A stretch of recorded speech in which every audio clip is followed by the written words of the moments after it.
We're here. We did it. We're actually back with another episode of Webcomic Wednesday. Hi everybody, my name is Maddie and welcome back to my channel, or thanks for joining us if you're new here. Today we are bringing back Webcomic Wednesday and we are diving right in with our first episode of segment 2.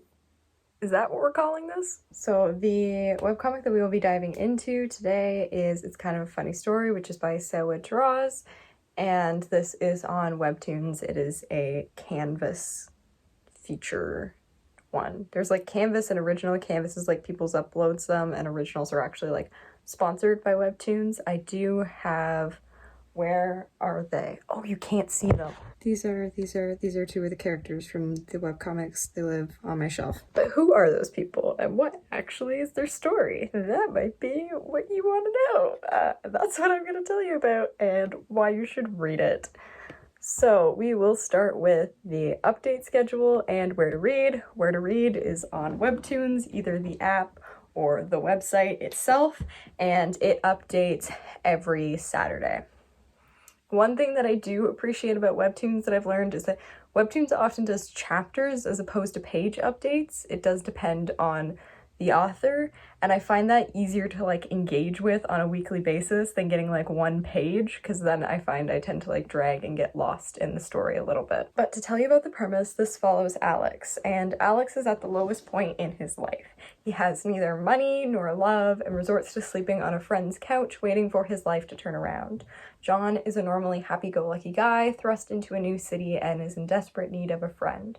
A chance encounter with each other at a bar on New Year's Eve changes their lives forever, and a story of friendship, pining, and love is born.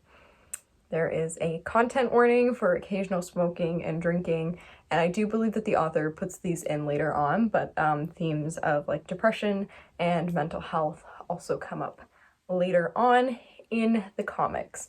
One thing I love webcomic authors for is their like amazing use of content and trigger warnings. It's great, wonderful. But let's dive into the characters a little bit more.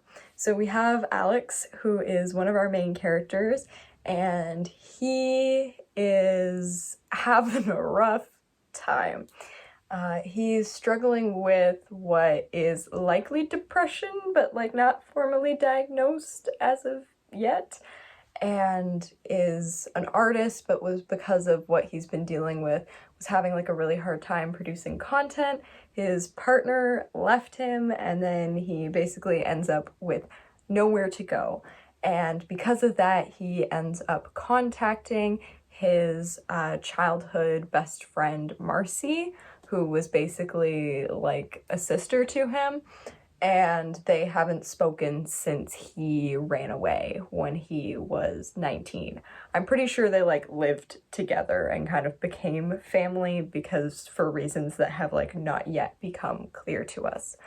So Alex is really struggling with like wanting a future, but like also, you know, trying to get there and like find the motivation to like reconnect with his creativity, and also like be willing to open himself up, because right now he's just kind of throwing themselves in there more as a distraction and a coping mechanism than as something that is like actually healthy and like helping him heal.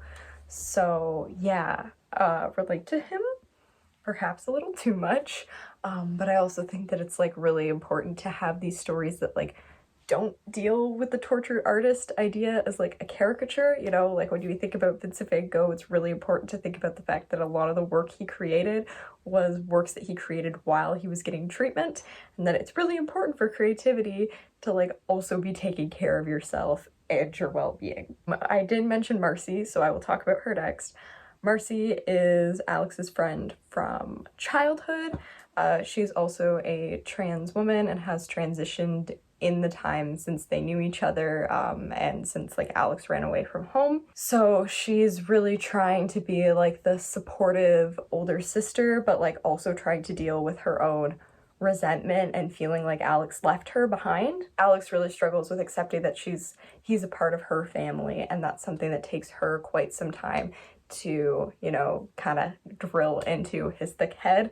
So it's definitely that kind of balance that she's playing with of this person in my life who like meant a lot to me, really needs my help, but like also how do I give myself the space to feel all the things that I need to feel.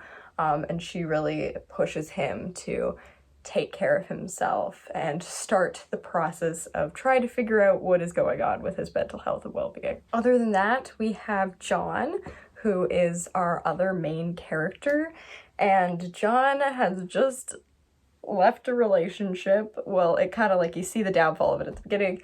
It was a long-term relationship with someone that he really saw a future with, but she didn't really think that way, wasn't very invested in it.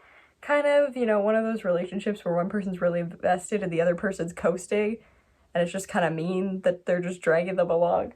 I have a lot of opinions about his ex, if you can't tell. So John moves to this new city, then has this relationship end. You know, he was thinking that she was gonna come and join him, and he's got all sorts of stuff that he's like trying to work through before he's kind of ready to start a new relationship.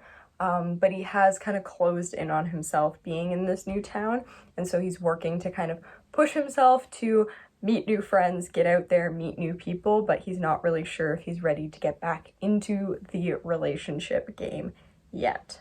So that is our main cast of characters. We have lots of lovely side characters. John's family in particular, I love. There's some great calls with his sister and his parents as well, which is really great. I love when we get like a full fleshed out family dynamic. I think that just adds like a layer to the world and to like the relationships, and I think it's really important and lovely to have stories that don't just explore romance, but they explore the idea of love and relationships and what that means in so many other, you know, ways in our lives and how that impacts us. You know, fuck out heteronormativity. Let's like move beyond the idea that romantic love is the most important thing and is the only thing that matters. So, plot. We are on chapter 5 right now in where this has updated.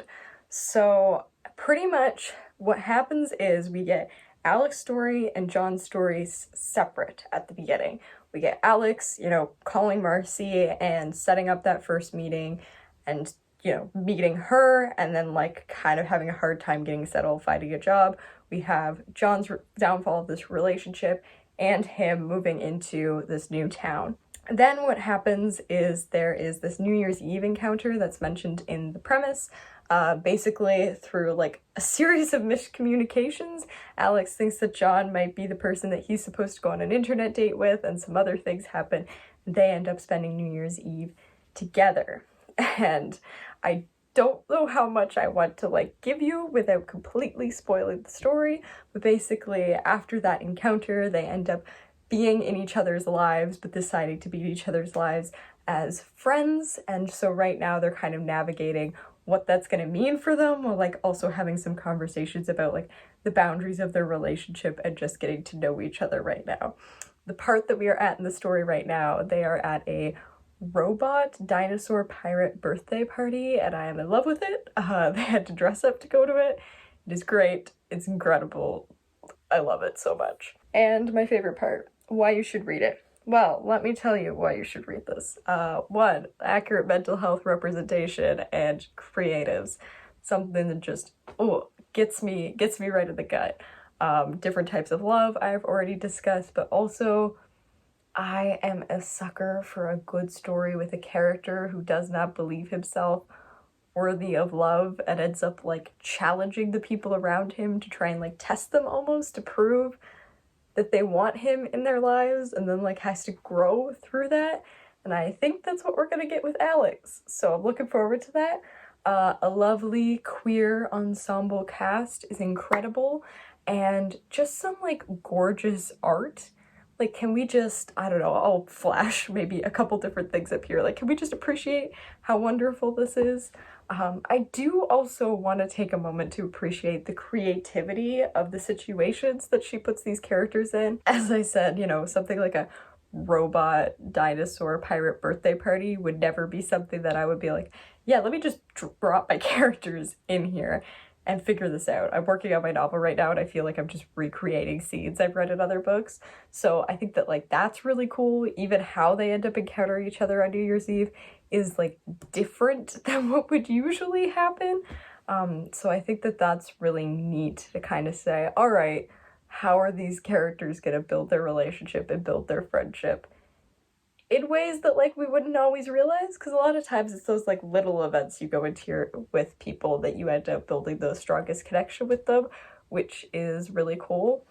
Yeah, I just love the like bright, bold use of colors and everything, the look of the characters, some of their like facial expressions is so well done, especially like, you know, there's like shock, blushy, panic ones are great. I love when people have a good face that you're like, I have felt that. Probably didn't look like that, but that is exactly how I felt, like I was just dying on the inside in embarrassment. So that's something that this series does really well. Another thing that I think is just really cool why you should read it is because it's new. Like I started reading this pretty much, I think when the first chapter came out, which is something that I haven't really done with a webcomic before. There's quite a few webcomics that I will be talking about that are fairly like new, like the story's just starting out, just burgeoning, where there's so much more room to grow. And I think that's something that's really cool to get to experience alongside other fans and a community and get to grow with the story and see where it takes us, see what happens. Yeah, so that's it's kind of a funny story. If you do end up checking it out, let me know in the comments down below what you thought about it. I know this is a bit of a shorter video. I don't remember how long my webcomic Wednesdays usually were, but I feel like this is a little bit shorter, probably just because there's not as much story to talk about. Some of the longer ones I will definitely be diving into much more. If you have any webcomics you want me to check out or that you're hoping that I will do a video on, leave that down in the description below. Otherwise, if you want to know what I am reading, you can follow my story graph down below, and my art Instagram is there as well, although I'm nowhere near as talented as a lot of the incredible artists I will be featuring throughout this series. That's everything I got for you for now. I did put together a reading vlog that might be coming out later this week. We'll see. And otherwise, if not, I will see you all next Wednesday for another edition of this. Until then, stay kind.